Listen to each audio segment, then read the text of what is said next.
মানুষ যদি আপনাকে গুরুত্ব না দেয়, মানুষ যদি আপনাকে অবহেলা করে, মানুষ যদি আপনাকে ভ্যালিউ দিতে না চায়, যত্ন করতে না চায়, মূল্যায়ন করতে না চায়, সেক্ষেত্রে আপনি কি করতে পারেন?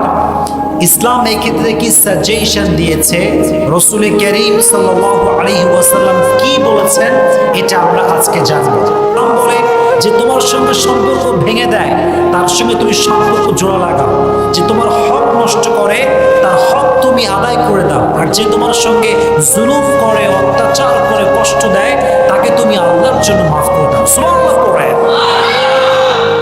হোয়াট এ বিউটিফুল ইসলাম, কি সুন্দর ইসলাম। কিন্তু আমরা কষ্ট পাই কখন? কেউ অবহেলা করলে কষ্ট পাই কখন? পেইন ফিল করি কখন? We have to justify it first. এটা আগে জাস্টিফাই করতে হবে। দেখেন, মনোযোগ দিয়ে শুনবেন। যখন কোনো একজন নির্দিষ্ট ব্যক্তির প্রতি আমাদের অনেক মায়া, অনেক ভালোবাসা এবং অনেক আশা থাকে, এক্স্যাক্টলি সেই ব্যক্তি যখন আমাদেরকে কষ্ট দেয়, যত্ন না করে, গুরুত্ব না দেয়, তখন আমরা প্রচন্ড পরিমাণে হার্ট ফিল করি, কষ্ট পাই। So firstly, you have to overcome the illusion and expectation from him.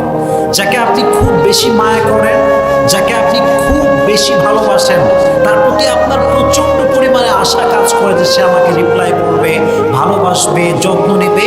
এই ভালোবাসা, এই মায়া এবং আশা তার থেকে কাটাতে হবে। রাজি আছেন ইনশাআল্লাহ?